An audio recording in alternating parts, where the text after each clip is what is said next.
Today we have Vanishree from Fermah, who is joining us. Fermah is a very interesting Web3 project.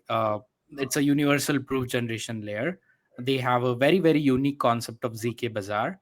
And so far, they've raised $5 million plus with some tier one VCs like Lemniscap, A16Z Crypto, Bankless Ventures, and the list goes on. Welcome to the Onchain India podcast, Vanishree. Awesome to be here, Pratik. Thank you.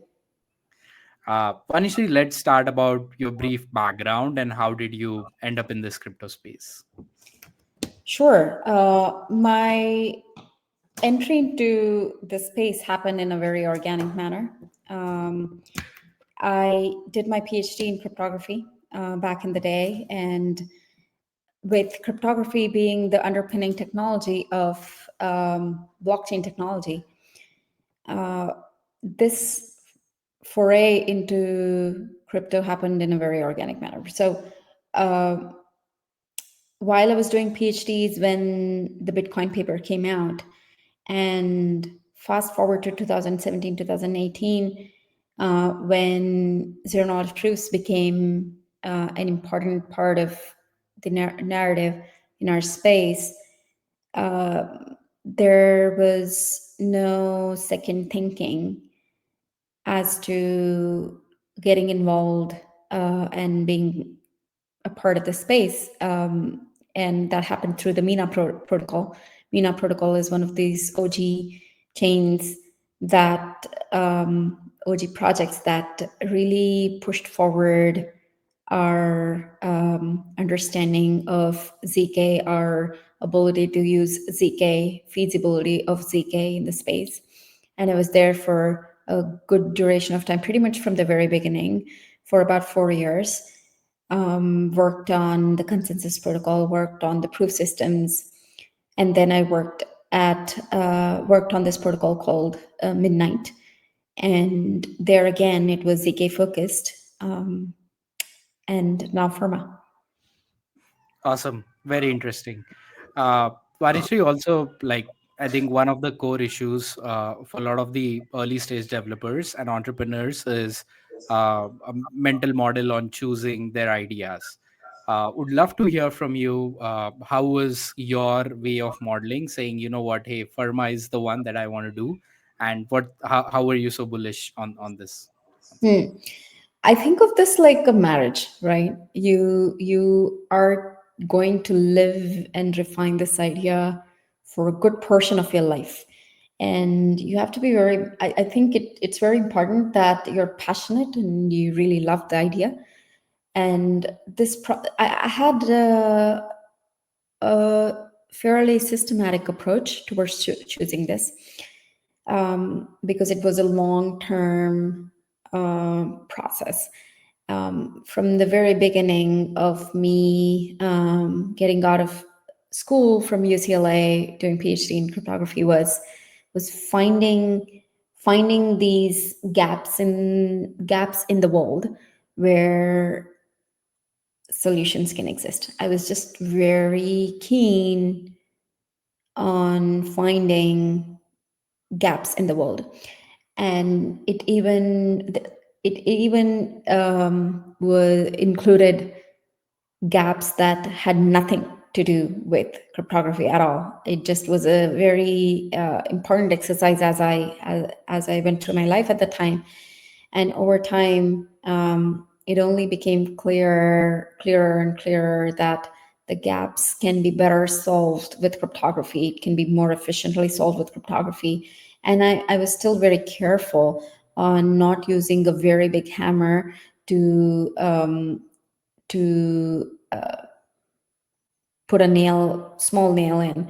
And for example, I thought about this problem of zk identity, which is now a popular use case in our space.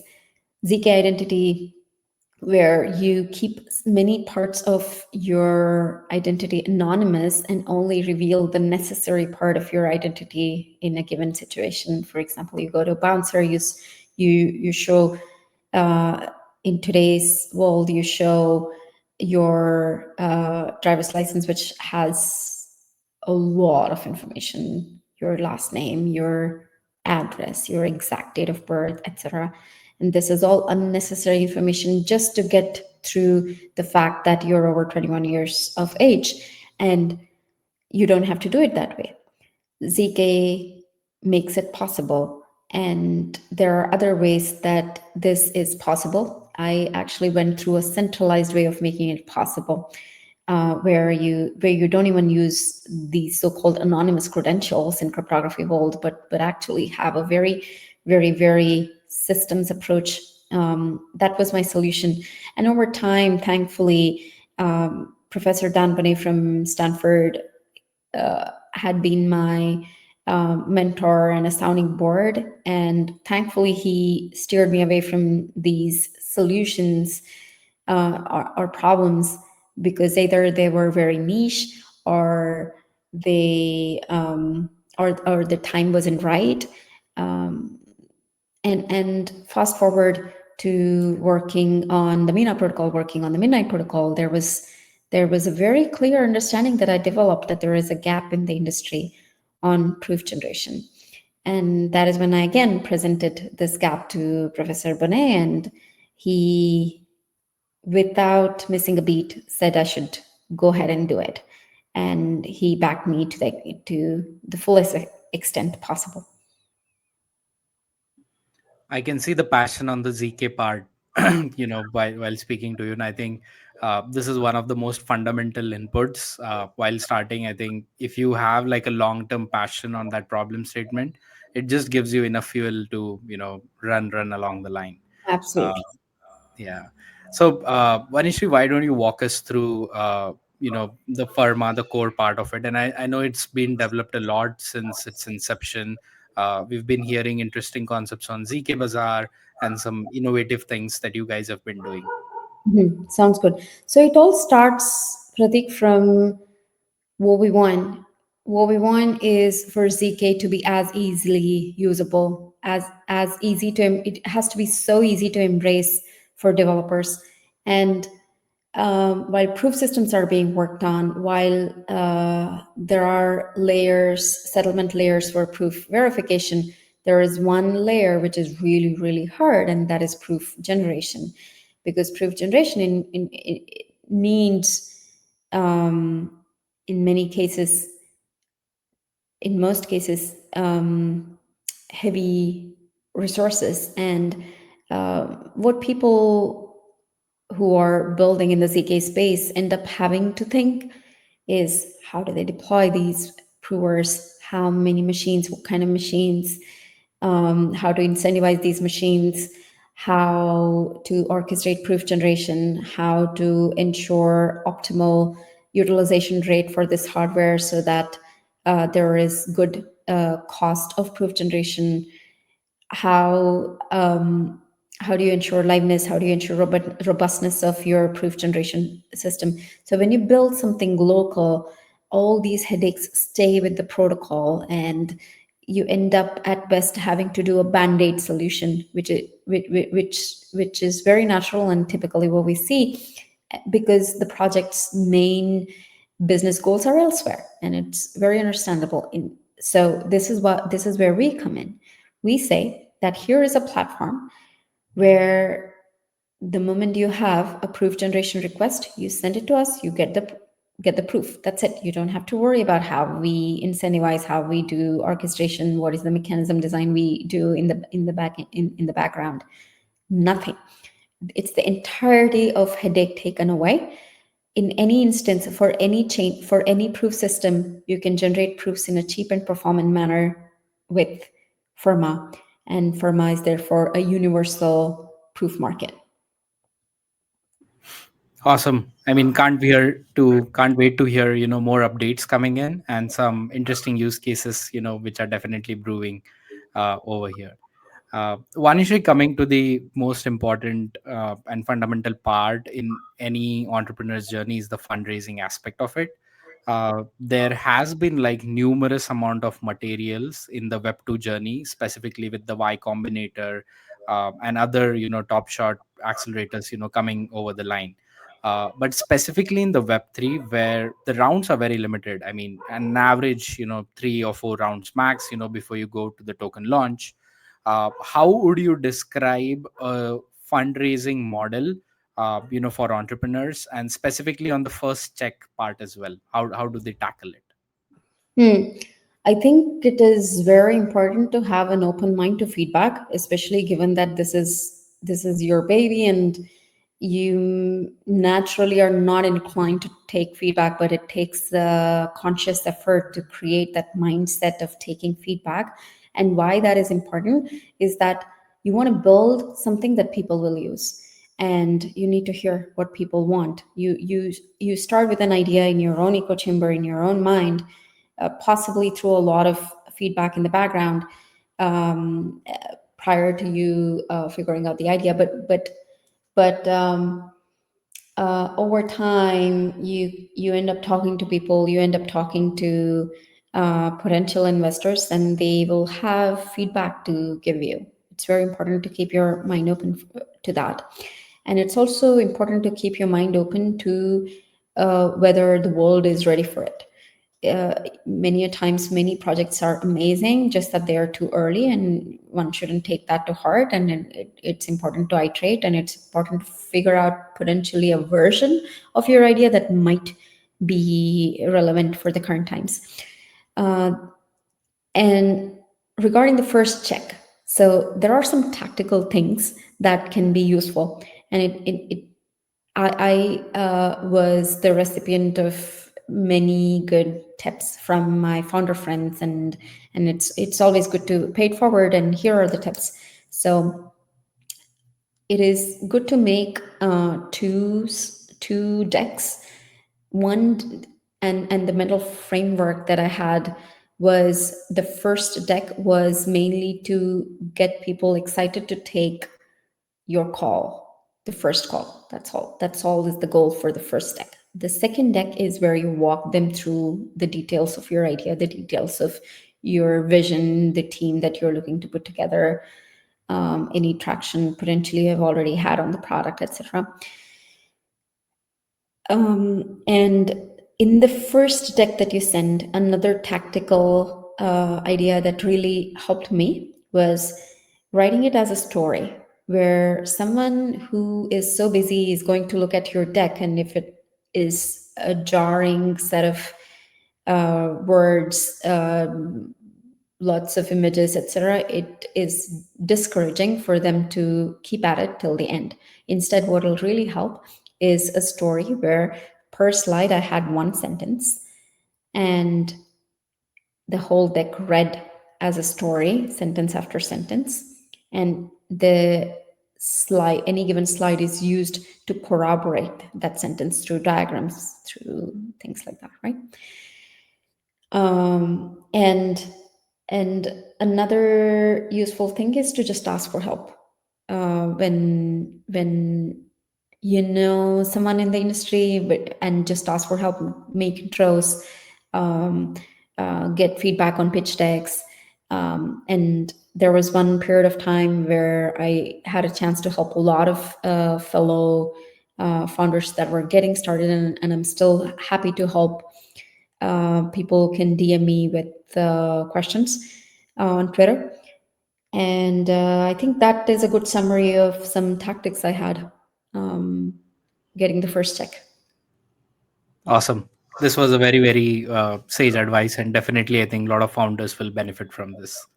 Vanishree, a follow-up question is, once the fundraising is being done, obviously the next stage is, how do I grow the product? How do I, ensure more partnerships? How do I grow the community, specifically in the Web3 part? And most importantly, how and when do I plan for my next fundraise? Hmm. You've been like, you've done with the fundraise, like I think 6 to 7 months back. How was last, months for you? How was the internal training for all the team, where to go, what to go, and what sort of KPIs to keep in mind? Mm-hmm.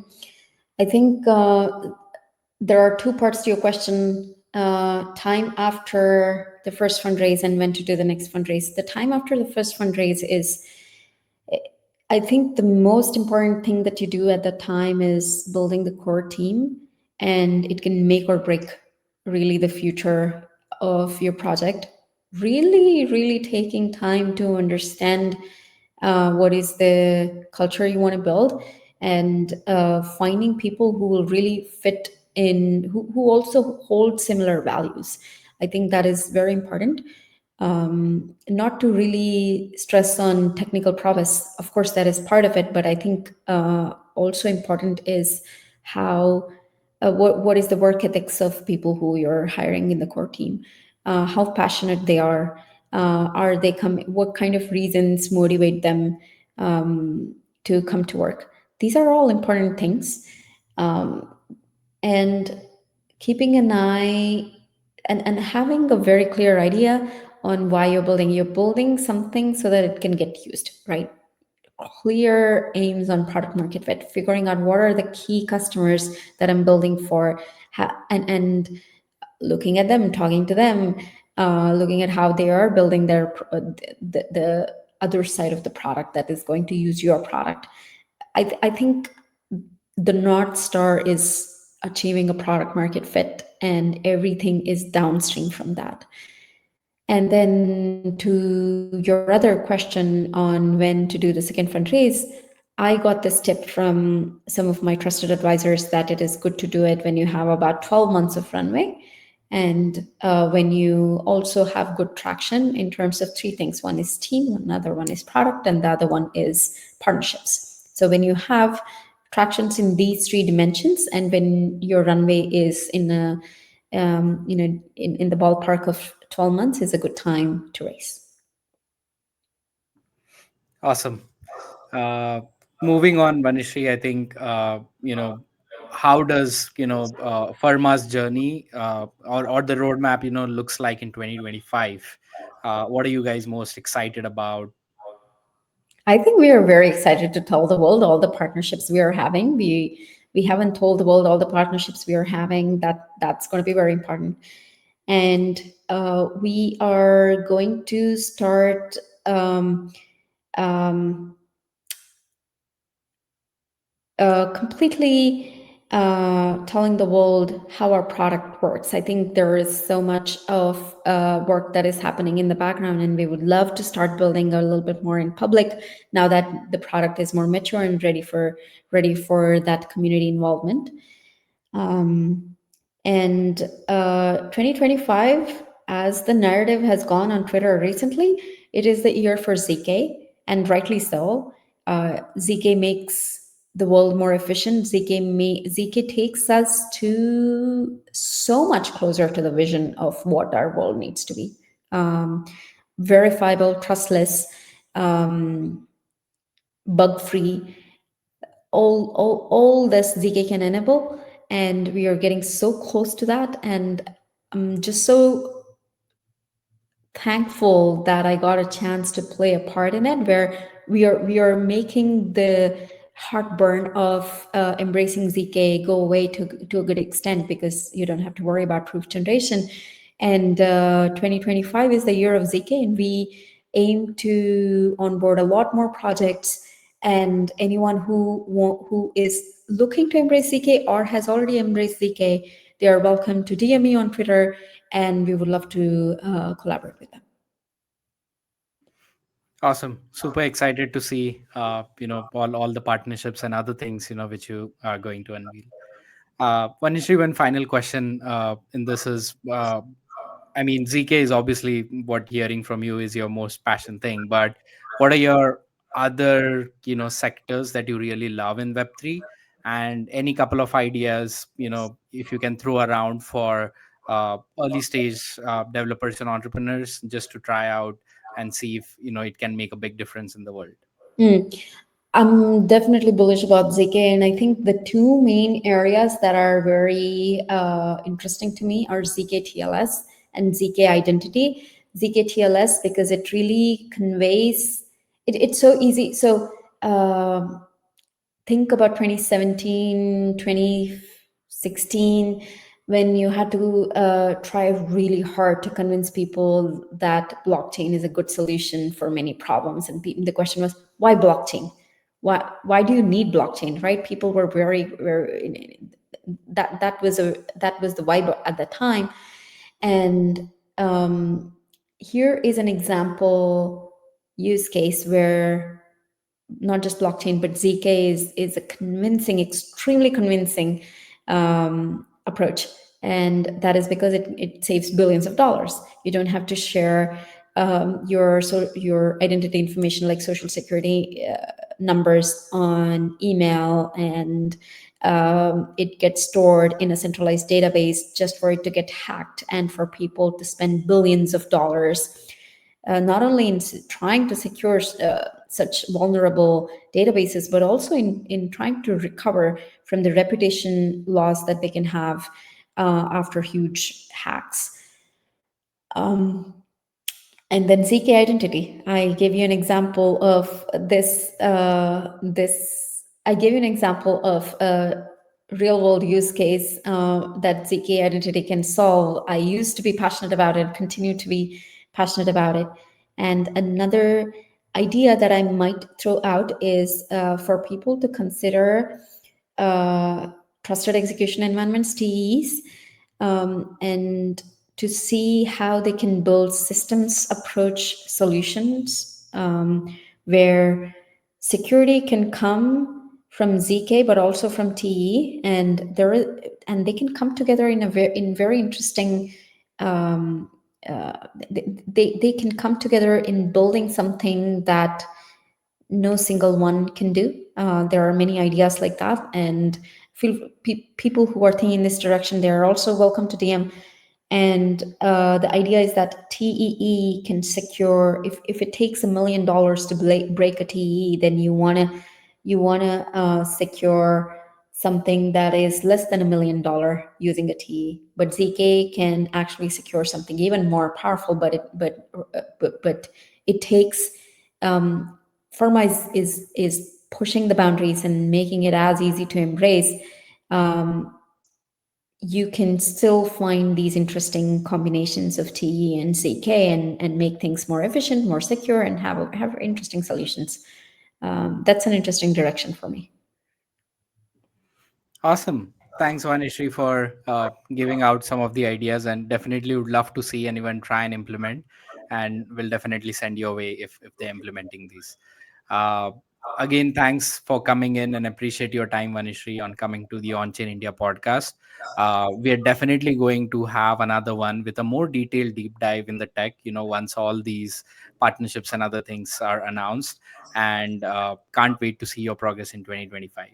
Let's do it. Thank you.